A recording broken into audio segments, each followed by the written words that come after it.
कोणतेही इतर माणसाचे श्राद्ध आहे. मी नेहमीच आपल्या सोबत पत्रकार परिषद घेतो, नेहमी आपल्याला बोलवतो आणि नेहमी माझा मत असा आहे की पत्रकारिता, आम्ही ज्या वेळेस UPSCच्या प्रिपरेशन केले त्या प्रिपरेशन मध्ये असं वाचले की पत्रकारिता डेमोक्रेसीचा चौथा स्तंभ आहे. त्यावेळेस हा गोष्टी पूर्णपणे थ्योरेटिकल होती आमच्यासाठी, परंतु प्रॅक्टिकली ज्या वेळेस आम्ही सिव्हिल सर्व्हिस मध्ये आले, IPS झाले, IPS मध्ये आल्यानंतर आम्हाला कळली की कसे हा चौथा स्तंभ आहे. चौथा स्तंभच्या प्रॅक्टिकल स्वरूप आता फील्ड मध्ये येऊन आम्ही पाहिले. पत्रकारांचा चौथा स्तंभ आहे, बरोबर आहे, परंतु पत्रकारांचा खूप महत्वाचा रोल आहे. जसे 3 स्तंभ एक्झिक्युटिव्ह, ज्युडिशरी आणि लेजिस्लेचर, चौथा पत्रकारिता आहे. तर या तिघांना जर कंट्रोल मध्ये राहायचे, या तिघांना आरसा म्हणतात ना, आरसा दाखवण्याचे जे इन्स्ट्रुमेंट आहे तो पत्रकारिता आहे. तर पत्रकारिताचा समाजाप्रती, देशाप्रती खूप महत्वाचा रोल आहे. ज्या एरियामध्ये पत्रकार ऍक्टिव्ह आहेत, आम्ही कंपॅरिझन करतो आमच्या एरियाच्या, ज्या आमच्या गाव आहे तिथे पिलभीत जिल्हा आणि या एरियाच्या, तर आम्हाला असं वाटते जे पत्रकार जशी ऍक्टिव्हनेस या ठिकाणी आहे पत्रकारांमध्ये, गावागावामध्ये आपल्याला बातमीदार भेटतील, तशी अवेअरनेस आमच्या एरियामध्ये नाही. आणि अवेअरनेस आहे तर आपला जे ऍडमिनिस्ट्रेशन किंवा जे डेमोक्रेसीचे जे 3 स्तंभ आहेत ते 3 कंट्रोल मध्ये राहतात. पत्रकार जर अवेअर नाही, चांगली बातमी देत नाही, आलोचना करत नाही, तर हळूहळू काय असतात, जे सोसायटीचे वेगवेगळे अंग आहेत, म्हणजे जे सरकारचे वेगवेगळे पार्ट आहेत ते कंट्रोल मध्ये राहतात. तर पत्रकारितेचा रोल खूप महत्वाचा आहे. त्यांनी त्या रोल खूप चांगली रीतीने बजावला पाहिजे. परंतु आपण भंडारा शहरामध्ये किंवा इतर ठिकाणी सुद्धा पाहतो, बरेचसे पत्रकार खूपच चांगले, 99.99% पत्रकार चांगले, त्यांची रिस्पॉन्सिबिलिटी काय, त्यांची रिस्पॉन्सिबिलिटी पूर्ण करतात. समाजामध्ये जे लोक चांगले चांगले काम करते, ऍडमिनिस्ट्रेशन मध्ये जे लोक चांगले चांगले काम करते, त्यांचे काम लोकांपर्यंत पोहोचवतात. परंतु काही लोक असे सुद्धा आहेत ज्यांनी या एक पवित्र म्हणणारे पवित्र जर्नलिझमचा जे फील्ड आहे त्याला दूषित केलेला आहे. काही लोक आपल्याला माहिती असेल, असे लोकांवर सुद्धा सेल्फ कंट्रोल होणं गरजेचे आहे.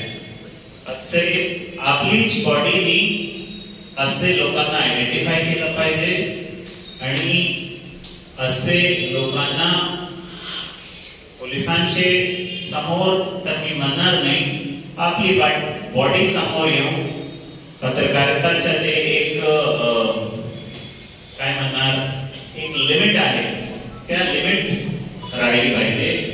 म्हणजे मी प्रत्येक मीटिंग मध्ये सांगतो की एक बाउंड्री आहे, एक रेखा आहे, तर तो लिमिट क्रॉस केले तर एक वेगळी डेफिनेशन निर्माण होते. तर मला असं वाटते जसा लेजिस्लेचरची लिमिट आहे, जसा एक्झिक्युटिव्हची लिमिट आहे, जसा ऍडमिनिस्ट्रेशनची लिमिट आहे, जसा ज्युडिशरीची लिमिट आहे, तसंच पत्रकारिताची सुद्धा लिमिट आहे. आणि त्या लिमिट मध्ये राहून लोकांनी काम केलं पाहिजे. पोलीस असो किंवा ऍडमिनिस्ट्रेशन असो किंवा लेजिस्लेचर असो, कोणी लिमिटचे बाहेर गेला तर समजा त्यांनी आपली लिमिट क्रॉस केली, व्हायलेशन केलं. तर मी असं म्हणणार नाही की पोलीस किंवा ऍडमिनिस्ट्रेशन किंवा इतर लोक व्हायलेशन करत नाही, ते लोक करते व्हायलेशन. परंतु आज पत्रकार दिवस आहे. पत्रकार दिवसभर आपण पत्रकारांचे कर्तव्य काय, पत्रकारांचे समोर चॅलेंजेस काय, पत्रकारांचे काय काय म्हणजे प्रॉब्लेम्स आहेत, त्या विषयावर आपण चर्चा करत आहोत. तर माझं असं म्हणणं आहे, चॅलेंज तर भरपूर आहे आपल्या समोर. जसा आजचा टॉपिक आहे AI आणि सोशल मीडिया. हे खूप महत्वाचे चॅलेंज आहे. आणि आजच्या युगात घर बातमीमध्ये उशिरा झाले म्हणजे आपण 1 तास उशिरा झाले तर बातमी तो जुनी झाली. आपल्याला ऍक्टिव्ह राहणं महत्वाचे आहे. आपण मला पत्रकारिताचा विषय आहे तर मी आपल्याला माझे जीवनाचा एक प्रसंग आपल्याला सांगू इच्छितो. मला न्यूजपेपरची खूप आवड होती. आणि न्यूजपेपरची म्हणजे जे इंडियाची जी क्रिकेट टीम आहे ते कुठे जाते, कुठे जिंकते, कोणता प्लेयर किती स्कोर करते. आम्ही एक गावामध्ये राहत होतो, एक खेडेमध्ये. तिथे टेलिव्हिजन नव्हता त्यावेळेस, तर एक न्यूजपेपर येत होता. न्यूजपेपरचं नाव होता अमर उजाला आणि दैनिक जागरण. आणि तो न्यूजपेपर गावामध्ये त्या दिवशी येत नव्हता. संध्याकाळी एक माणूस, एक जवळचा एक कसबा होता, म्हणजे तहसील एरिया होता, तिथून तो संध्याकाळी घरी येतात. तिथला मेडिकल स्टोर होता. तर तो संध्याकाळी येत होता. संध्याकाळी 7 वाजता 8 वाजता आम्ही स्वतः त्याच्या घरी जात होतो. संध्याकाळी पेपरचं वाचन आम्ही करत होतो. तर पेपरच्या वाचन करण्यासाठी म्हणजे सुमारे 24 आवर्स नंतर आम्हाला न्यूजपेपर मध्ये काय गोष्टी आली त्याचं वाचन 24 आवर्स नंतर आम्ही करत होते. हळूहळू जे स्पोर्ट्स पेज वरून आम्ही संपादकीय पेजवर आले. हळूहळू वाचनची सवय लागली आणि तोच सवय होती माझी की लहानपणीपासून जे सवय होती न्यूजपेपर वाचनची. ज्यावेळेस आम्ही UPSC ची तयारी केली त्यावेळेस आमचे एक स्वतंत्र विचार होते, आमचे एक स्वतंत्र आमचा वाचन होता. यावेळेस आम्ही प्रिपरेशन केले तर फर्स्ट सिरियस अटेम्प्ट मध्ये आम्ही इंटरव्ह्यू पर्यंत पोहोचले. याच्यामध्ये मोठा श्रेय होता जे आमची न्यूजपेपर वाचनाची जी पद्धत होती, न्यूजपेपर वाचनची जे सवय होती, त्यांनी आम्हाला खूप मदत केली. आणि आज आम्हाला जे तुम्ही एक IPS ऑफिसर म्हणून पाहतात, याचे मागे खूप मोठा श्रेय न्यूजपेपरचा आहे. न्यूजपेपर एक काश्मीरचे IAS ऑफिसर होते. त्यांनी सांगितला, एक इंटरव्ह्यू मध्ये सांगितलं होता, जर तुम्हाला UPSC ची प्रिपरेशन करायची तर UPSC ची प्रिपरेशन मध्ये सर्वात महत्वाचं जे साहित्य आहे तो काय ते विचारले. तर सर्वात महत्वाचं UPSC मध्ये जे साहित्य आहे ते फक्त 4 रुपये 5 रुपयाचा न्यूजपेपर आहे. जे स्टुडंट आम्हाला याच्या माध्यमातून ऐकणार, वेगवेगळी गोष्ट आहे, आपण वेगवेगळी गोष्टीवर बोलले. मी थोडासा वेगळा बोलतो की आपल्याला जे स्पर्धा परीक्षाची तयारी करायची किंवा समाजामध्ये थोडा ऍक्टिव्ह राहायचे तर न्यूजपेपरचं वाचन करणं खूप महत्वाचं आहे. आणि आम्ही इथपर्यंत न्यूजपेपरचं वाचन करून न्यूजपेपरची वाचनची सवय खूप चांगली होती माझी. त्यामुळे मी UPSC खूप इझिली क्वालिफाय केले, विदाउट कोचिंग क्वालिफाय केले. याचं श्रेय न्यूजपेपरला जातो. आज आपण पत्रकार दिवसवर पत्रकारांचा रोल, पत्रकारांचे समोर जे चॅलेंजवर आपण बोलत होतो. तर चॅलेंज म्हणजे सोशल मीडिया आणि AIचं चॅलेंज आहे. सोशल मीडियावर बातमी खूप लवकर येते, खूप लवकर. आता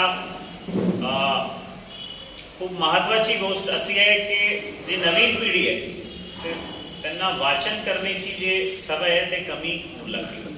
प्रत्येक माणूस आयदर इंस्टाग्रामवर आहे, फेसबुकवर आहे किंवा व्हॉट्सअपवर आहे. एक सर्वे झाला होता, त्याच्यामध्ये लोकांशी विचारले की आपल्याला न्यूज कसे भेटते, आपण कसे वाचन करतो. त्या सर्वेमध्ये आला की 40 ते 45% लोक सोशल मीडियाचा वापर करते न्यूज वाचन करण्यासाठी.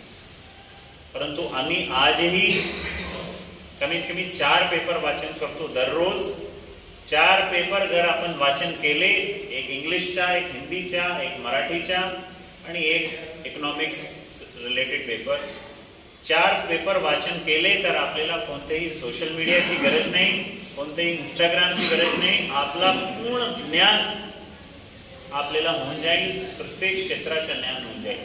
आजही जर मी न्यूजपेपर वाचन केला नाही तर मला असं वाटते काहीतरी कमी राहिलेलं आहे, काहीतरी कमी शेड्यूलमध्ये राहिलेली आहे. तर आज सुद्धा 3-4 पेपरचं आम्ही वाचन करतो आणि त्यातून आम्हाला नॉलेज भेटते.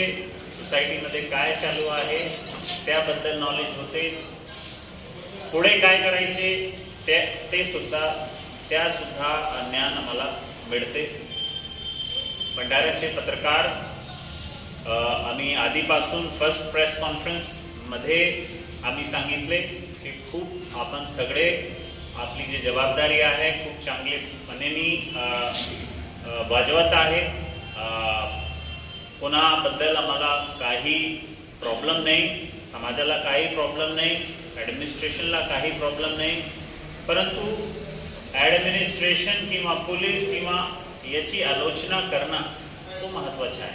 जर आपण आलोचना केली नाही, आपण निगेटिव्ह लिहिले नाही तर त्या इन्स्टिट्यूशनला त्यांची कमीबद्दल माहिती पडत नाही. तर जे वेगवेगळे संस्थान आहेत त्यांनी हा कन्स्ट्रक्टिव्हली पाहायला पाहिजे. जर कोणी पत्रकार आपली आलोचना करत आहे तर म्हणजे त्या संस्थेला इम्प्रूव्हमेंट करण्यासाठी त्याचा उद्देश आहे. परंतु आलोचनाचा एक पुढचा टप्पा सुद्धा आहे. जर आपण अधिकारीला टार्गेट करते, टार्गेट करण्याचे उद्देशाने जर लेते, एक उद्देश आहे की इन्स्टिट्यूशनला इम्प्रूव्हमेंट करायचे, दुसरा उद्देश आहे की अधिकारीला टार्गेट करायचे. हा दोन्ही उद्देश वेगवेगळे आहे. तर आपल्याला मला असं वाटते जे सगळे पत्रकार इथे बसले आहेत, आपल्याला इन्स्टिट्यूशनला इम्प्रूव्हमेंट करण्यासाठी लिहिलं पाहिजे. जे पॉझिटिव्ह होऊ शकतात, निगेटिव्ह होऊ शकतात. दुसरी गोष्टी, मी काही न्यूजपेपर वाचले, काही पत्रकारांचे लेख वाचले. काही लोक फक्त निगेटिव्ह लिहितात. प्रत्येक लेख त्यांच्या निगेटिव्ह असतात. समाजामध्ये काही निगेटिव्ह घटना घडली तर ते नक्की लिहिणार. पॉझिटिव्ह बद्दल तर एकदमही गप्प बसणार आहे, काही शब्द निघत नाही. तर निगेटिव्ह लिहिणं जितका गरजेचं आहे तितकाही इम्पॉर्टंट आपला पॉझिटिव्ह लिहिणं आहे. पॉझिटिव्ह स्टोरीवर मला एक भंडारा पोलीसची एक डेटा मला आठवण आला की यावर्षी त्या दिवशी पत्रकार परिषदमध्ये आपण आपले सोबत डिस्कस केले, परंतु कोणाचं लक्ष गेला नाही. यावर्षी 2022 मध्ये भंडारामध्ये 35 मर्डर होते, 2023 मध्ये तो 25 झाले, 2024 मध्ये 13 आणि 2025 मध्ये तो मर्डरची संख्या आली 10 वर. परंतु एक पत्रकार होता नागपूरचा, त्यांनी डेटा कंपॅरिझन केला आणि कंपॅरिझन करण्यामध्ये त्यांनी 5 वर्षाचा CID वरून डेटा कंपॅरिझन केला आणि त्यांना अशी माहिती पडली की भंडारा जिल्ह्यामध्ये नुसतं मर्डर कमी नाही आहे, पूर्ण राज्यामध्ये इतके मर्डर नाही आहे, इतके कमी मर्डर पूर्ण राज्यामध्ये नाही. आपण सर्वात कमी मर्डर आहे आपल्या जिल्ह्यामध्ये, सर्वात कमी मर्डर असा मागचे 10 वर्षामध्ये 5 वर्षामध्ये कधीही घडला नाही. तर म्हणजे पत्रकारांची हा समज आहे, तो पत्रकारांनी हा गोष्टी पकडली आणि मला वाटतं लोकमत मध्ये आज राज्यभरामध्ये तो न्यूज आली तर म्हणजे पोलिसांच्या निगेटिव्ह गोष्टी तर लिहितंय, परंतु पॉझिटिव्ह गोष्टी लिहिणं सुद्धा गरजेचं आहे. परत एकदा आपण सगळ्यांनी इकडे बोलून मला मान सन्मान दिला, त्याबद्दल मी मनापासून आपला आभारी आहे. पत्रकारांबद्दल माझे मनात प्रत्येक वेळेस सन्मान आहे, कारण पोलिसांची खूप चांगले काम आपण लोकांपर्यंत पोहोचवतात. जसा आता मी सांगितले की आजची जी गोष्टी आयडेंटिफाय करणं, तो एक पत्रकार होता, त्यांनी आयडेंटिफाय केली आणि आज भंडारा पोलीसच्या लेख टाइम्स ऑफ इंडियामध्ये पूर्ण महाराष्ट्रामध्ये आणि लोकमतमध्ये सुद्धा पूर्ण महाराष्ट्रामध्ये तो लेख गेलेला आहे की भंडाऱ्याची हिस्ट्रीमध्ये यावर्षी सर्वात कमी मर्डर झाले. तर या पत्रकार लोक आपली आलोचना करतात, आपले बद्दल निगेटिव्ह लिहितात, परंतु पॉझिटिव्ह सुद्धा लिहितात. तर दोन्ही साईडची पत्रकारिता, पॉझिटिव्ह आणि निगेटिव्ह पत्रकारिता दोन्हीही असली पाहिजे. जर तुम्ही नुसतं निगेटिव्ह लिहून राहिले तर लोक एक दिवस येणार की लोक आपला जसा बॅरम साहेबांनी सांगितला की वाचन सुद्धा करणार नाही. हा याचा लेख आलेला, ते लेख वाचले की निगेटिव्हिटी येते, वाचन सुद्धा करणार नाही. तर बॅलन्स राहणं महत्वाचं आहे आपली पत्रकारितामध्ये, समाजामध्ये. जसं बॅरम साहेबांनी सांगितले की आपल्याला यशोगाथा सुद्धा लिहिली पाहिजे, निगेटिव्हिटी किंवा आलोचना तर लिहिलाच पाहिजे. त्या जसं फैज अहमद फैजनी सांगितला कि बोल के लब आज़ाद है तेरे, बोल जुबां अब तक तेरी है. तो आज़ादी के साथ आपको लिखना चाहिए, लेकिन साथ में आपको जो पॉझिटिव्ह साइड आहे समाजाची, पॉझिटिव्ह साइड, इन्स्टिट्यूशन्सची पॉझिटिव्ह साइड, तो सुद्धा रिपोर्टिंग केली पाहिजे. परत एकदा सर्व पत्रकार बांधवांच्या मनापूर्वक मी सर्वांना शुभेच्छा देतो. समाजाला दिशा देण्याचे, लोकशाहीला सशक्त करण्याचे आणि सत्याचे दीप प्रज्वलित ठेवण्याचे हे कार्य तुम्ही अखंडपणे सुरू ठेवाल हीच मी अपेक्षा करतो आणि थांबतो. जय हिंद.